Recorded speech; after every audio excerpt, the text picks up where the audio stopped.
Herkese merhabalar, ben Doktor Nezih Karaca. Bugün sizlere göz çevresi bakımını anlatacağım. Gözümüzün etrafında morluklar, kırışıklıklar, kaşta düşme, göz altında torbalanma, daha yorgun bir görüntü, bunların hepsi başımıza gelebilecek şeyler. Ve bunların çözümleriyle ilgili alternatifleri sizlere anlatmaya çalışacağım.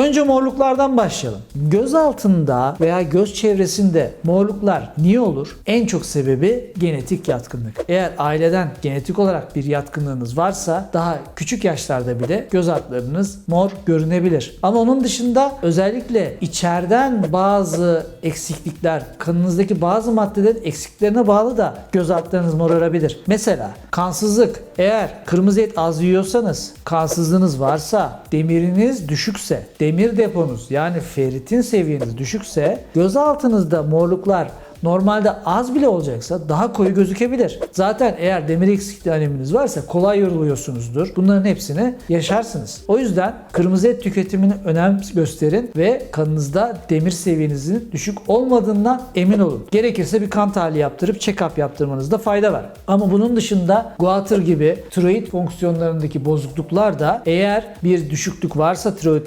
fonksiyonlarınızda göz altınızdaki morluklarda belirginleşmeyle ortaya çıkabilir. Bunun gibi birçok kan değerlerine biz bakarız. Ama bununla ilgili herhangi bir sıkıntı yoksa da hiçbir şey olmamasına rağmen genetik sebeplerle göz altlarınız morarabilir. Peki nasıl çözeceğiz? Bizim ilk yaptığımız şey, eğer kişinin göz altlarındaki morlukla beraber buradaki gözyaşı oluğu dediğimiz o olukta eğer bir belirginlik varsa, daha çukursa orası, işte o zaman gözaltı ışık dolgusu uyguluyoruz. Gözaltı ışık dolgusu hazır dolgu dediğimiz hyaluronik asit dediğimiz dolgu maddesinden oluşur ve içerisindeki hyaluronik asit maddesi göz altına özel olarak akışkanlıkta hazırlanmıştır. Buradan steril olarak bunu açarız, bu iğneyi buna takarız ve göz altındaki o oyukluklara, yani gözyaşı olduğu yerlere uygulama yaparız. Peki bu düzelince ne olur? Oradaki toparlama yapınca o verdiğimiz hyaluronik asit dediğimiz madde oradaki çukuru yükseltir ve içine suyu çekerek oranın çok daha aydınlık, çok daha dinlenmiş görünmesine büyük bir destek sağlar. O yüzden gözaltı ışık dolgusu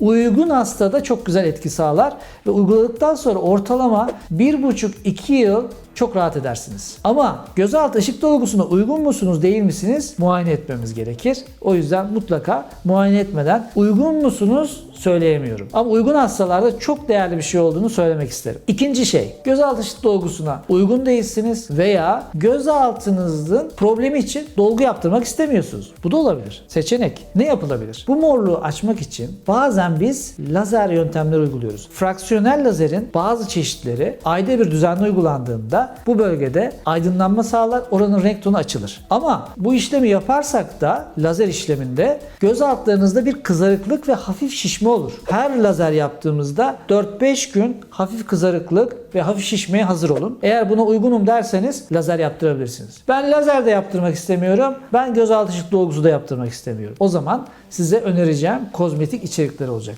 Ama bunları çok düzenli kullanmanız lazım. Her gün muntazam şekilde düzenli küçük küçük uyarılarla giderseniz 8. haftadan itibaren gözaltı morluğunuzda hafifleme, açılmayı hissetmeye başlayacaksınız. Peki ne kullanacağım? Şimdi eğer gözaltı morluğunuz belirginse bunun için olmazsa olmaz kullanmanız gereken iki şey var. Bir tanesi göz altına özel bir retinol grubu. Benim burada önereceğim OSL sponsorluğunda OSL'nin Granactive retinoidi. Granactive retinoidin özelliği şudur. Retinol grubu bir ürüne, daha önceki videolarımda retinol ve retinoidin farkını da anlatmıştım. Onu da izlemenizi tavsiye ederim. Granactive retinoid göz çevresine kullanabildiğiniz nadir retinol türevlerindendir.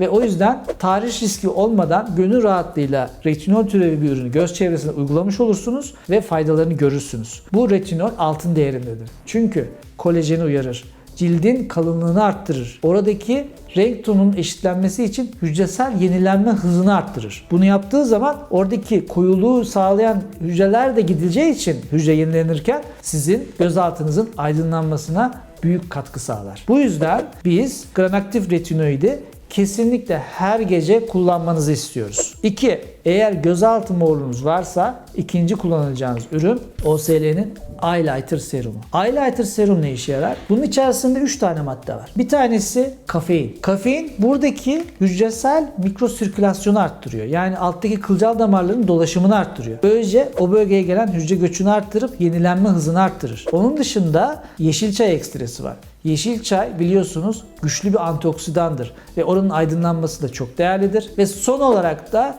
özellikle okuldaki koyuluğu açmak için içerisinde yeni bir molekül olan traneksamik asit mevcut. Bu üçünün birlikte kullanımıyla göz altındaki koyuluğun açılması yönünde büyük bir destek sağlanır. Yani özetle gözaltı morluğunuz var ve gözaltı ışık dolgusu istemiyorsunuz, lazer istemiyorsunuz veya istiyorsunuz ama ilave destek istiyorsunuz. Bu zaman da evde yapacağınız işlemleri özetlemek gerekirse bu ikili. Sabah akşam eyelighter, geceleri ise sadece Granactive. Granactive'i sadece gece kullanıyoruz. Çünkü içinde retinol var, geceleri kullanır. Eyelighter sabah akşam. Düzenli kullanımı halinde 8. haftadan sonra bunun faydasını bekleyebilirsiniz. Peki morluk değil problemimiz, kırışıklık. O zaman ne yapacağız? Kırışıklığa yatkın bir cildiniz olabilir. O yüzden göz kenarlarında, kaz ayaklarında başlayan kırışıklıklar zaman içerisinde göz altında da böyle çizgilenmelerin artmasına ve oradaki kırışık görüntünün de belirginleşmesine sebep olabilir. Bakın eğer böyle bir yatkınlığınız varsa daha 20'li yaşlardan itibaren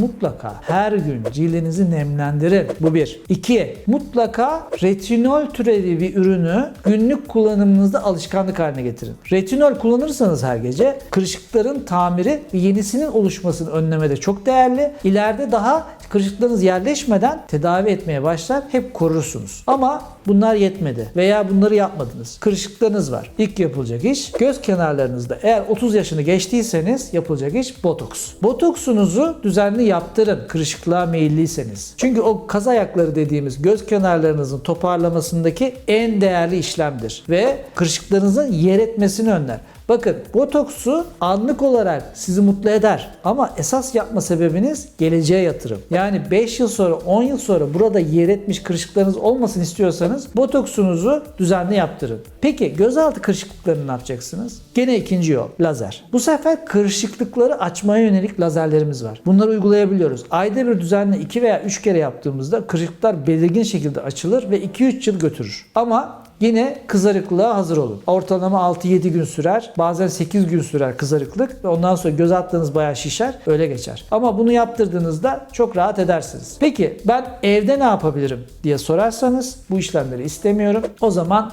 yine benzer şekilde dönüyoruz. Neydi olmazsa olmaz? Göz çevrenize gene retinol diyorum ya. İşte retinolün göz çevresine uygulanan formu. Granactive retinoidi bu sefer kırışıklık içinde her gece sürmeniz lazım. Yani aslında siz Granactive retinoidi gece sürdüğünüzde hem morluk hem kırışıklık için gereken en önemli noktayı yapmış oluyorsunuz. Eğer morluk değil de derdiniz kırışıklık ise Granactive retinoidi gene her gece kullanacaksınız ama bu sefer eyelighter değil Hyalotox kullanacaksınız.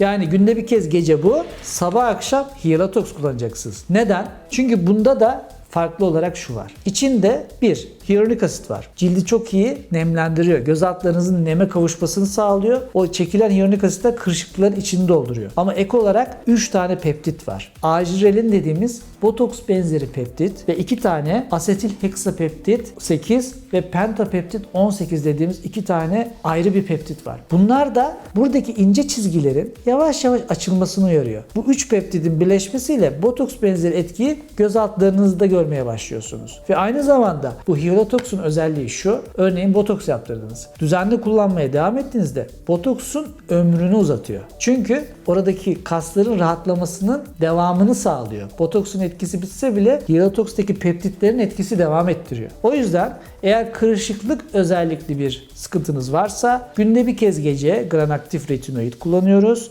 Sabah akşam Hyalotox kullanıyoruz. Yine düzenli kullandığınızda yavaş yavaş faydalarını göreceğiniz bilimsel içeriklerden oluşuyor. Peki onun dışında ne olabilir? Göz altınızda torbalanma olabilir. Torbalanma sorununuz varsa gözaltı torbası ayrı bir sıkıntıdır. Bunda kozmetik içeriklerle torbayı yok etmeniz biraz zor. Orada 2 yol var. 1. Endolift dediğimiz bir lazer var. Bu işin Basit kısmı. Çok incecik, saçımız kadar ince bir fiberle içeri giriyoruz. O torbanın olduğu yere yavaş yavaş içeriden, derinin altından lazer ışınları veriyoruz. O verdiğimiz lazer ışınları o torbanın altındaki yağları eritiyor. 1. 2. Derinin sıkılaşmasını uyarıyor. Oradaki yağ eriyip deride sıkılaşınca torbalanma azalıyor. Bunu yaptığımızda ortalama 8-9 gün göz altlarınız şişer. Çünkü burası çok ince bir deri. Altına lazer de yapsanız, üstüne lazer de yapsanız, bir işlem yapsanız şişer. Gözaltı ışık dolgusunda öyle bir şey yok ama lazer dediğimiz ısı veren işlemlerde gözaltı bir reaksiyon verir. O yüzden mutlaka bir dinlenme süreci 5-7 gün olur. Bunu yaptığımızda gözaltı torbalanmaları hakikaten olumlu düzeyde toparlar ve 2-3 yıl etkisi devam eder. Eğer lazer istemiyorsanız ikinci alternatifiniz ameliyat. Gözaltı torbalarında alt göz kapağı ameliyatıyla